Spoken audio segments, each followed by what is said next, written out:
Hello and welcome back to the channel. Today we're going to do a full tour and review of Carnival's Glory. This is a nice ship. However, it was built back in 2003. So there's a couple of things that you need to know before booking your final reservations. And we're going to start by walking directly on board the ship. Now, if you're hoping that you'll find people who are going to greet you and celebrate and be happy, you're going to get none of that. What they're going to do is directly right to your muster station. And that's the first thing we did when we got on board. Now, after that, we went to the sail away party. But before I even get to the sail away party, I want to talk about the atrium because that's the first space that we enter. It's centered by a huge bar, the largest bar on board the ship. There are several bars on board the ship. We're going to show you them all.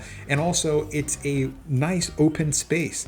It goes up several floors. The nicest feature in the atrium is going to be the open elevator. And the elevator shaft is exposed. It has a lot of colors and a lot of decor all around. And as you're looking at the decor, you're going to be thrown back into the 1980s and 90s because one of the themes of the ship that you may not like is that it is old. They do a good job of maintaining the ship overall. However, it's going to be dated. So if that's the thing for you, then maybe this is not the right ship, but there's still a lot more good things about the ship to come.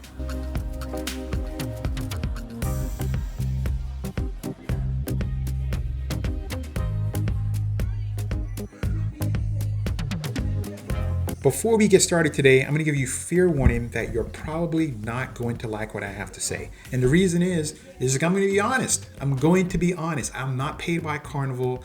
I think that vacations are important. They cost a lot of money, and most importantly, they take up your time. And I think both are important to me, and I assume they're important to you as well. So for me, I think I owe it to you in order to give you a fair, honest review. And a lot of people maybe throw spin on things to make it look and sound better than it actually is. That's not going to be the case in this video. Please, I beg you, do not hate the messenger. Sometimes I get beat up on the reviews because of what I say, but the reality is it's my opinion. Your experience may be very different, but this is my experience and the people I travel with, and also the people I talk with on board. So I talk with a lot of people to get their feedback. So this is my honest feedback as to what you can expect if you book this cruise.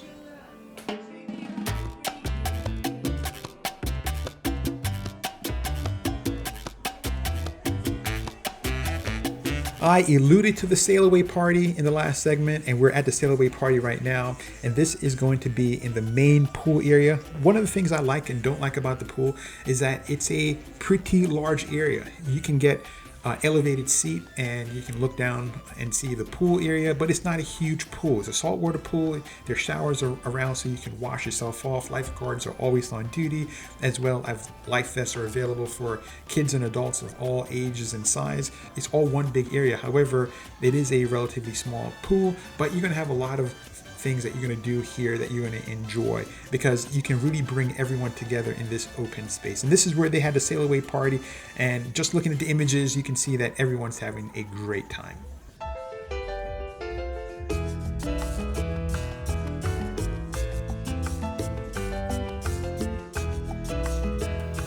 Food is a huge part of cruising, and it's said oftentimes that the average cruiser gains a pound a day. So the average cruise is 7 days. So if you're going on a cruise, you can expect to come back weighing 7 additional pounds. But anyway, I digress. So let's get into the food.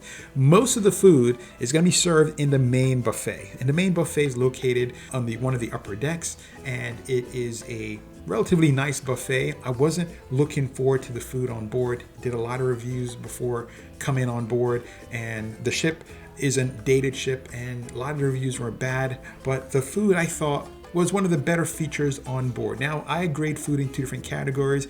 I look at the taste and I'll also look at the variety. The taste is pretty good. It's actually, I think, better than most ships. However, when it comes to the variety, if you're looking for a dish that may be a little bit off the beat and path, I'm not sure if that's the right saying for this, but you get what I'm trying to say. If you're looking for a dish that's not necessarily normal or traditional, you're not going to find it in the main buffet.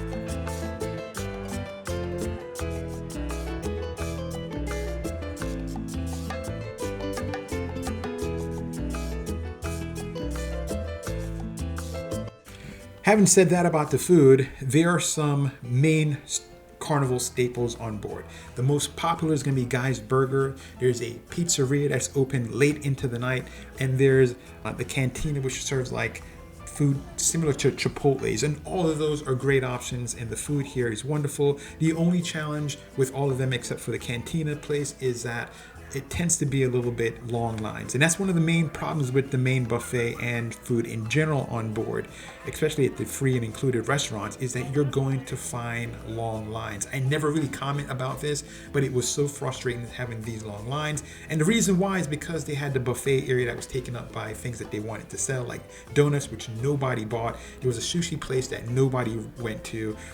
There's a deli on the other side of the sushi place that was very popular, but part of the problem was Carnival creating this mess all by themselves.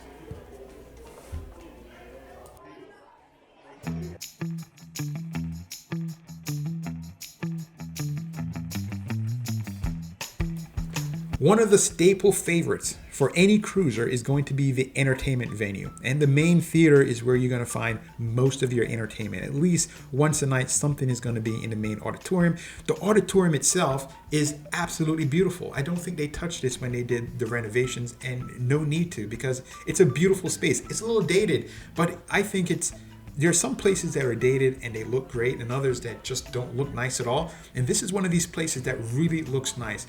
It has huge open aisles. You felt like you had loads of seats if you're on the lower level. On the upper level, it was a little tight, but still the seats were pretty big and comfortable. So the main auditorium goes up 3 levels. One of the things they got right, one of the things they absolutely got wrong though, is the entertainment on board in the main auditorium. The singers could not sing. It was noticeably bad. They could dance just fine. They had the wall screens behind them, and the choreography was great. However, when it comes to the quality of the performance and the overall entertainment value of what they were doing, it just wasn't good at all. At least for me, and when I talked to others, they felt the same way.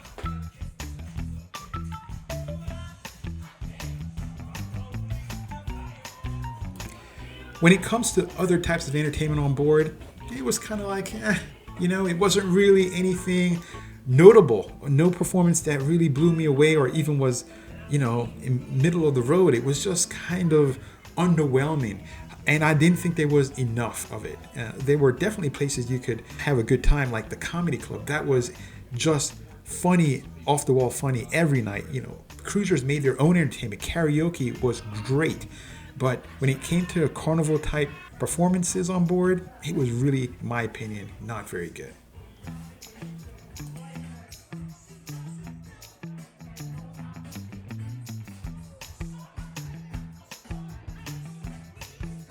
Right now, we're going to talk about whether or not this cruise is a good value. And later on in this broadcast is the most important thing of all, which is whether or not you should book this cruise, because there are some major downsides to booking this vessel that you definitely need to know. But when it comes to whether or not this is a good value, it is. It's a 3 or 4 day cruise. You can book these all day online. They go for $199, sometimes $299, but you can get them for very inexpensive. And here's how it works. People take off on a Friday, they board the cruise, they're cruising on Saturday and Sunday, they're partying on those days, and they come back on Monday, and then they go to work. So this is a party cruise, and I've heard a lot of negative reviews online about these cruises being completely wild, crazy, and out of hand. However, my experience is entirely different. It was a perfectly normal experience. There was a security presence on board, which is about typical what I would expect. But when it came to being wild, crazy, and just out of control, and I'm sure some cruises are, but this one was not one of them.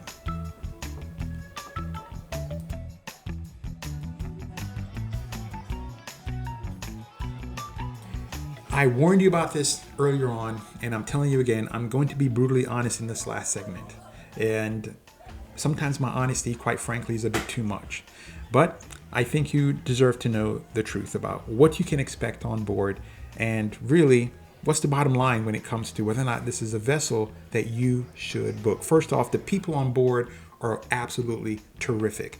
They're from third world countries, and they work their tails off in order to make the cruise look the ship, I should say, look absolutely fabulous, and to make sure that all the passengers on board have a great time. So if I knock the vessel in the next segment, I'm not knocking the crew, because I thought the crew and the service were literally outstanding.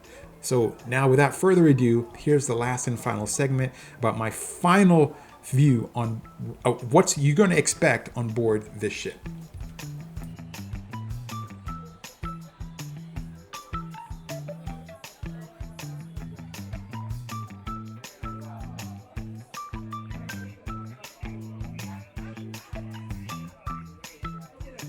Of all the things I've said, this is by far the most important, and it's the condition of the ship. Normally, when you're talking about a ship that was built in 2003, they're going to put a lot of paint and lipstick on this thing. However, it's still a 2003 ship. If you're looking for something that's all nice and glossy and sparkly and just spotless, it's not going to be this vessel. This vessel shows signs of wear and tear, very visible signs of wear and tear.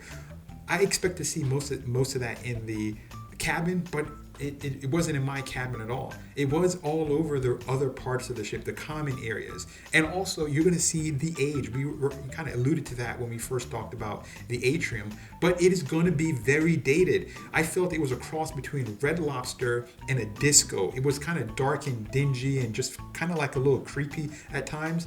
But if you can look past the condition of the ship, and you can experience it for what it is. It's a time for you to get away, to spend time with loved ones, family, friends, and go to wonderful tropical places. Then you're going to be just fine. However, if you're looking for perfection, you're not going to find it on board this ship. In fact, if you're looking for a pristine vessel, you're going to be sorely disappointed. So that being the case, if you can look past the ship for what it is, then you'll have a great time on board.